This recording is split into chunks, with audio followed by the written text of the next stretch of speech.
Hello and welcome. This is Super Evolution. We see that it's raining and storming down on the mountain area. Luo says that it's getting misty while the girl next to her says that the students found a red-eyed demon's nest. The lady told her that the mountains are humid because it's raining and this fog appeared to be normal. Luo said that this isn't normal mist. She then gets serious and tells the teachers and professors to evacuate all the students. They understood, and we see Professor Zhang, Luo Qian, and Miao. Luo told the others that the red-eyed demon are located right up there. Miao thinks to herself about the mist. The professor that contacted them told the group that Minky, Feng, and Li are still in there. He said that it will be difficult to locate them all. He told them to be on standby, but Luo says Minky's name. Miao says that the others will be there soon and to prioritize the students' evacuation. The commander tells Miao to evacuate from Shaoling immediately. She tells her that the students are trapped in the bushes and there has been sightings of red-eyed demons. The commander tells her that it's an order and then she understood.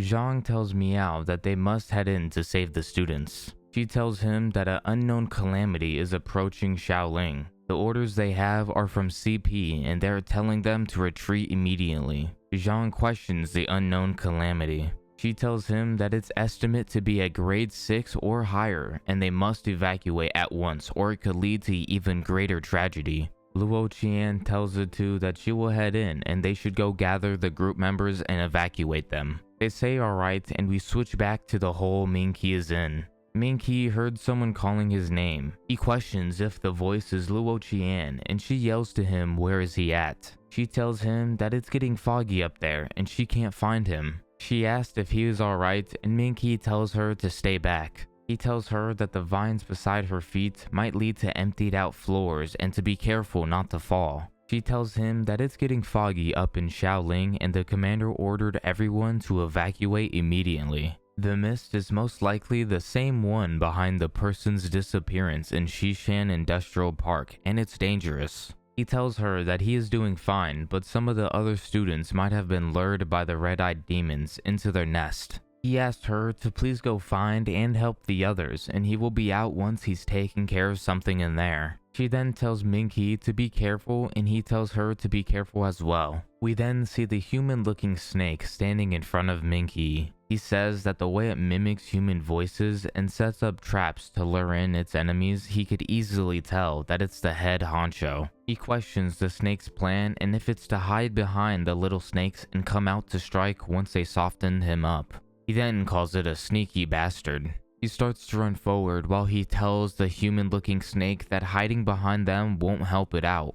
The snakes are getting ready to pounce at Ming He, but he jumps towards the big human snake and tells it to taste his fist. He then punches it, but it managed to block it, but it still ended up getting sent back from the force of the punch. It crashed into the eggs and it then started getting angry. The tiny snakes popped up and Ming He asked if they really think they could stop him. He grabs the vines and then he used his spirit art burst. He then throws a vine-wrapped mystic punch down to the ground which ended up binding the snakes. He says that he made himself look weak so he could take them all down in one fell swoop. He then twisted his hand which crushed the binds on the snakes. The human snake looks with shock and starts to launch at Minky. Minky then throws a punch upwards to the snake and calls it a bastard and asks if it thinks it's so smart. The big snake gets sent flying back to the wall, but Minky isn't done and throws another punch at it. We see the hole glow for a second and then see Minky walking away from the human snake since he killed it.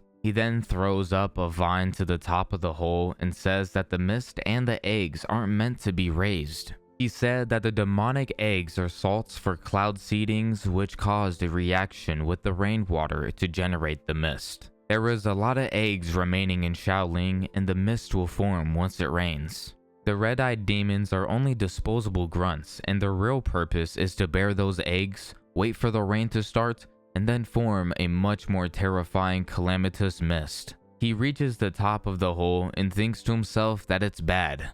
Once Shaoling has been fully covered by the mist, no one could hope to get out alive. It's still slowly fogging up and we see a group of people including Zhang and Wang. Wang says that they're reaching the safety barricades. Zhang tells him that they must have been running for 200 meters and asks if the barricades are still so far away. He tells him that they're almost there and it will just be a bit more. They then see trees and Zhang says that they took a wrong turn. Wang said that they were seeing things and the fog is causing them to see things. Zhang tells Wang that it's over and they're never going to get out by this rate, and he also heard about the mist from his bro.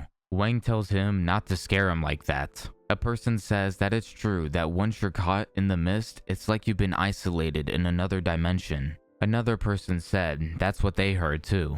Another person says that during the Shishin Industrial Park incident, the residents mysteriously vanished after the mist dissipated. No one knows what happens inside the mist. A person says that they're still too young and they don't want to die and asked if anybody could help them. We see a person standing in front of the barricades and he said he saw a group of students running towards them and questions how come they haven't got in touch with them. Another person next to him says that it's no way they could have missed them since they were that close. The guy starts to yell out hey and if they could hear him and to hurry up and get behind the barricades. Another guy asked a girl if he should go look. She says sure, but she has a bad feeling about the mist. She has an idea and tells him that they will grab a rope and tie it around his waist so they won't lose track of him. He tells her that it's good thinking. A guy tells him that if anything comes up, he should pull the rope and scream loudly. He said gotcha and he will be off. The person tells him to remember to be careful and if anything goes wrong, he needs to pull the rope. He walks off and tells them that he got it. The girl is holding the rope and the guy asked how far he has gone. She tells him that he is about 200 meters in. The guy starts to yell out and call his name. He asked if he could hear him, but there's no response. The guy tells the group that it's only been 200 meters, so there's no way he can't hear him. He says that something is wrong and hurried and pulled the rope. Then the rope gets tight and then it snaps. The group looks at the snapped rope with disbelief. We then switch over to Ming He and we see him meeting up with the others. Luo tells him that with the mist being this thick, they could have easily gotten lost. Ming He asks them why they haven't gotten out of the mist without him. Feng says sorry and tells him that since they heard a female voice calling out to them, they thought someone was calling for help. He tells them that maybe the pack leader of the red-eyed demons could mimic or attempt to recreate human voices. Maybe one of them in their group tried to call for help. The black-haired girl tells them that she was the one since she tripped over a hollowed-out vine spot. Hey, no offense, but like, imagine calling for help when you trip. Like, what the heck? Ming He tells her that it's it, and he is sure that the red demon was using her voice. He tells her next time to take caution if she hears a voice like that. Lee speaks up and questions how could this be since it wasn't something that was written in the textbooks. He asks why something like that hasn't been discovered by the front lines. Luo tells them that there has been a rumor she's been hearing back from the front lines, but they haven't found any evidence. Sheng tells them that they should try contacting their professors and instructors. He then looks at his phone and sees no signal on it. Minky questions the signal interference and then takes out a Bluetooth earpiece. Lee asked if that is a special communicator that is issued by the officials. He says that the officials have one but questions how come Minky has one. The commander starts talking and asks if Minky reads her. He tells her that he reads her loud and clear. She tells him that they have failed to contact the outside. Minky questions why she's still there and asks how is everyone else. She says that she managed to evacuate most of them, but a few students and faculty remain trapped in the mist. He tells her that if she is outside of the camping grounds, then she should have had enough time to get out and questions if she volunteered to stay behind. She tells him that she will find a way out and to believe in her. He says that he assumes that the other instructors could also get in contact with her using the communicators. She says yes, but only within the mist-covered grounds and not the outside. Ming He tells her that he made a discovery, but he doesn't know if it will be much use in this current situation. She tells him that they need everything they could get. He tells her that the white calamitous mist is formed by the red-eyed demonic eggs. Once the eggs have contacted rainwater, they start to release a special type of gas. As soon as the gas reaches high enough to contact the moisturous air, it will generate a huge amount of mist. Something clicks in the commander's head and she says that she got it now. The thing that Ming He shared was a vital piece of intel. She tells him that there is hope of getting out of there. Ming He tells her to tell him. She tells him that there is a giant pattern centipede on the run from the Entomology Research Center. As of now, it's the only creature capable of transversing through the mist. She says that they've been tracking it for a while, but it slipped away. According to the researchers, insect eggs appear to be the centipede's preferred diet. She guesses that it's been feeding off a huge number of demonic eggs, and through that, it has developed the ability to safely transverse the mist. Minky questions if they must start eating the eggs as well. Fang and Luo look at what Minky just said. She tells him that those eggs are venomous and the centipede's organs help it neutralize the venom to help it digest them. She is picking off the clues from where the centipede was last seen and it's now heading towards Shaoling. It's highly likely to be hiding within the mist. He asked if they need to go look for the giant pattern centipede and hope they could follow its tracks to escape. She tells him that he is right. Ming He said that he got it and they will begin their operation over here. We then see a group of people walking over to Ming He's group and one of the people asks if that's Ming He's voice. Ming He hears the voices and questions if it's Professor Zhang. Zhang says that it's Professor Zhang and the others and then questions their next move. Zhang tells them that he didn't think they could get out like this with all this mist. Up till now, not even the weather stations can find an explanation for its devious dimensional separation properties. Zhang says no way and asks if they are trapped in there. He says that the mist is quite terrifying from what he heard. Zhang says indeed, and the outside has no way of knowing the situation of the people within. He tells them not to get their hopes up on outside reinforcements. Minky tells the professor that there's no need for him to be so down. He tells him that he has received word from the commander of her plans to evacuate. He says that they could get out if they put their minds together. Sean questions if what Minky is saying is true, and Luo Qian tells him that he is telling the truth. Minky says that they must act before anything shows up from the mist, and they need to collect as many intact demonic eggs as they can. Lee asked what good does it do to collect junk like that in a time like this. The blonde-haired girl agrees and says that it's not like they will make it out alive like that, and who even cares about the extra credit. Minky tells everyone that those eggs are the key in making it out and they must use it as bait to lure out a specific creature. That is the only thing that can get them out of there. Minky continues to outline the operation. Zhang says that it makes sense and Minky says that it's the only way. He says that it will be scary to get lost in the mist, but they can't give up. Zhang says that it's well said and they will never give up. Minky tells everyone to split up.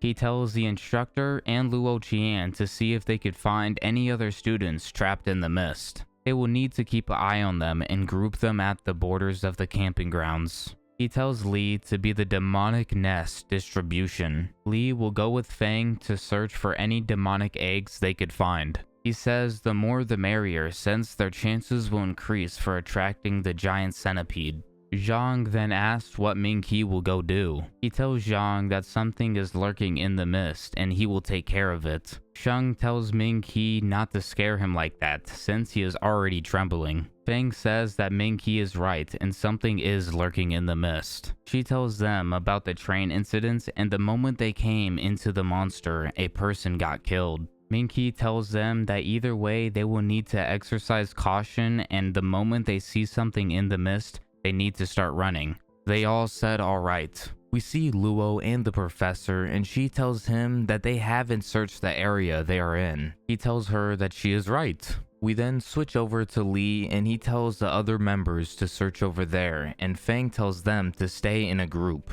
We see Ming He running through the mist. The commander says that she opened the communication channels and then tells all the combat units to respond. We see instructor Zhu Qi. Xing He, Miao Lan, Jing Xing, Feng Qin, and Guo Min. They are all awaiting their orders. Minky says that he is a Dragon Tooth agent and he is awaiting his orders. Miao says Dragon Tooth and questions Minky. She says that he is the student who kept up with her in the morning run without breaking a sweat. Someone on the line asked for permission to use the mutant distribution map, which was granted. The commander says that she will report on the mutant activities within a 3-kilometer radius inside the mist. She says that there are no signs of mutants from the mist. Minky then asks the commander what the matter is. She says the lower valley, the upper stream, and the peak. She detected signals of mistborn mutants where she called out. She says that a second ago there wasn't a signal within the 3-kilometer radius. She is sure that no creature could move that fast. Minky questions which direction they are coming from. She tells him that they aren't coming from anywhere, but they just popped out of nowhere. She then says to hold and calls out Feng Qin's name. She tells her that a huge calamity beast is nearby and to get out of there. We see Feng Qin and she turns around to see a giant skull-looking spider. She then throws shurikens at the monster, but they didn't do anything. She thinks to herself that it's no use, and then the spider starts to run towards her. She starts to run away and says that the commander's analysis was on point. I am kinda curious on how they could actually track these monsters throughout all the mist, especially since it's interrupting their telecommunication or signals, whatever, right? So it's just kind of interesting to know that she could track their exact location, you know?